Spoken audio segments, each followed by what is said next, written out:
Up on Mountain News this morning, 10 people are dead in Britain after a London train attack.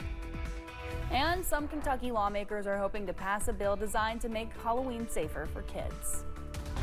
Dedicated to Eastern and Southern Kentucky, this is WYMT Mountain News this morning.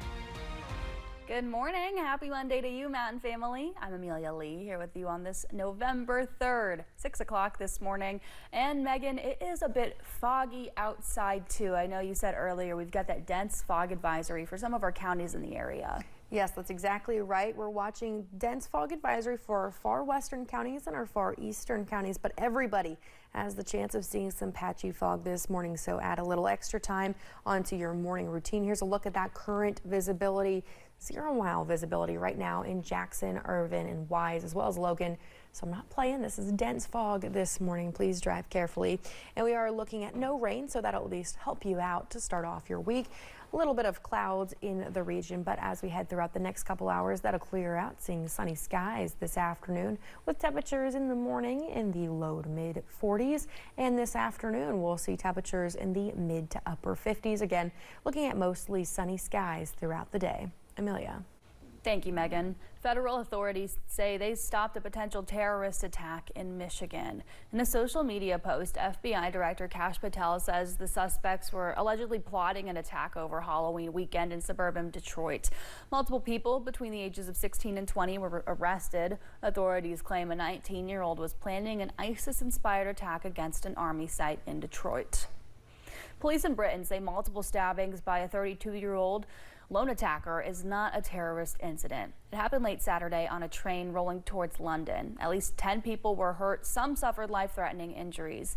Police also say they've examined security camera footage from on board the train, and it's clear that the actions of a staff member were nothing short of heroic and undoubtedly saved many people's lives. He's the only victim who remains in critical condition. Philippine officials ordered tens of thousands of people today as a typhoon approached from the Pacific. Authorities warned of torrential rains and potentially deadly storm surges of up to 3 meters. It was expected to blow westward overnight and battle Central Island provinces, including Cebu, which is still recovering from a 6.9 magnitude earthquake in late September that left at least 79 dead and displaced thousands of people. Some communities in the Caribbean face a long cleanup following the destruction Melissa left in its wake when it was a hurricane. The system also caused extensive damage in Haiti and Cuba, with roughly 50 people killed across the region. The National Hurricane Center Friday downgraded Melissa to a post-tropical cyclone. Melissa was on track to pass the northeast U.S. and Canada Friday night. Rescue teams from the U.S. have been assisting in recovery efforts. Well, it's day 34 of the government shutdown, 1 day shy of the all-time record, and no end appears to be in sight. In a wide-ranging interview with CBS News 60 Minutes, President Donald Trump pointed blame squarely at Democrats. It's his first since settling a lawsuit with Paramount, CBS News parent company, over a 2024 Kamala Harris interview. The settlement did not include an apology. As the shutdown drags on, a new CBS News poll finds that concerns are growing over the impacts. CBS's Jared Hill has more from New York.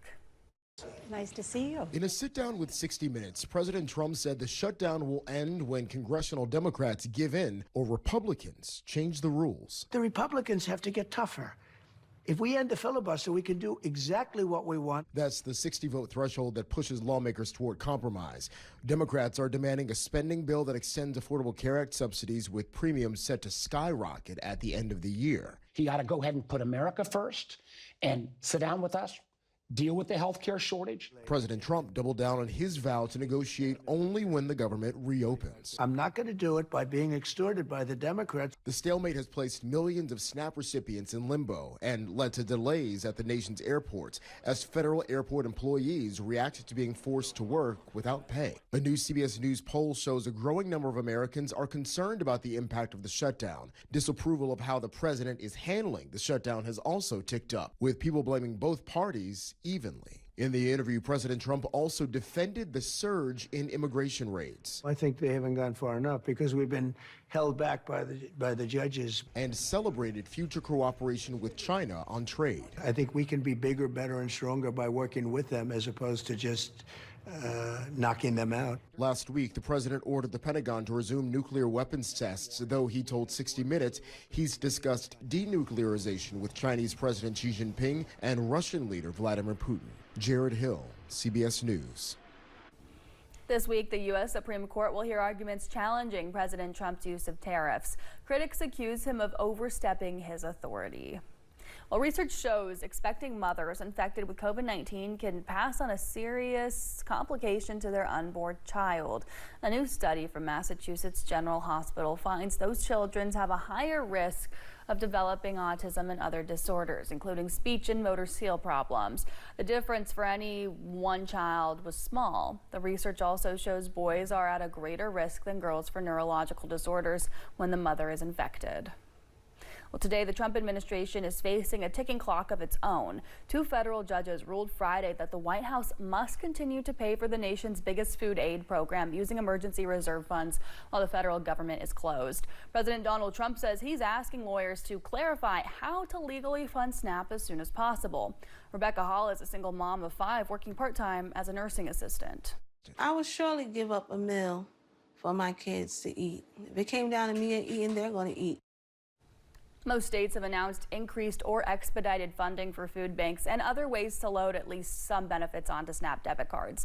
The White House has argued it wasn't allowed to use a contingency fund of about $5 billion for the program.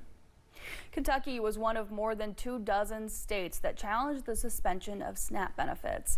In a statement Friday, Governor Andy Beshear said, quote, while the Trump administration said it couldn't fund SNAP during the shutdown, 2 federal judges just said it can and should, end quote.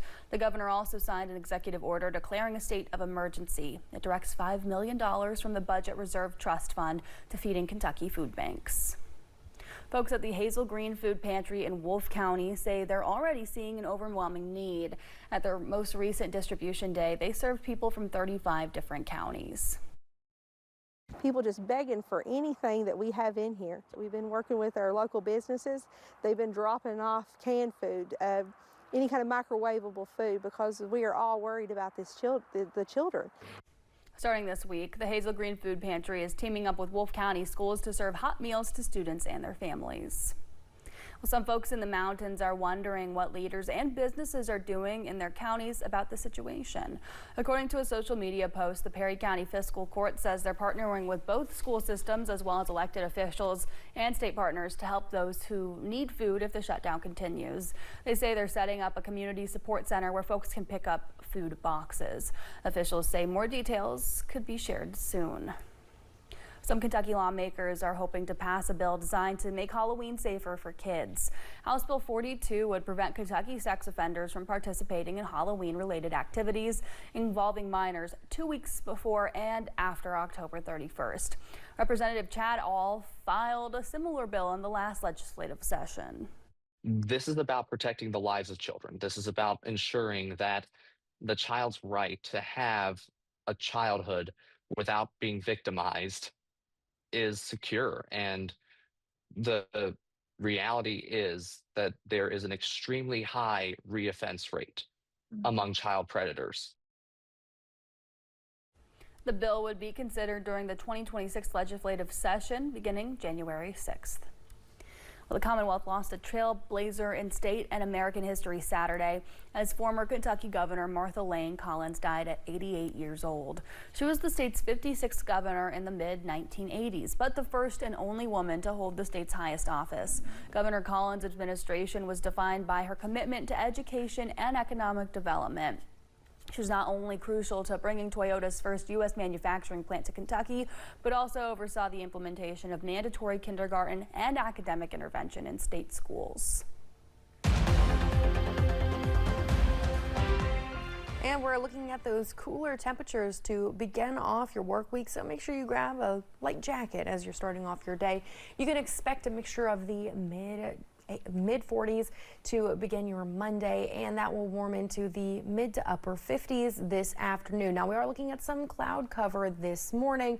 However, as we head into those afternoon hours, clouds will decrease and we're looking at those sunny skies. Overall, a pretty great forecast. Just keep in mind that there is some fog out and about this morning, so you need to drive carefully and slowly if you do encounter any patches. Now, in terms of temperatures, we'll hit highs around that 4 o'clock time frame, staying nice and dry throughout the day. Amelia. Thanks, Megan, and thank you for joining us on Mountain News this morning at 6:09. Coming up, a young man continues to recover from a hit-and-run crash while police look for that driver.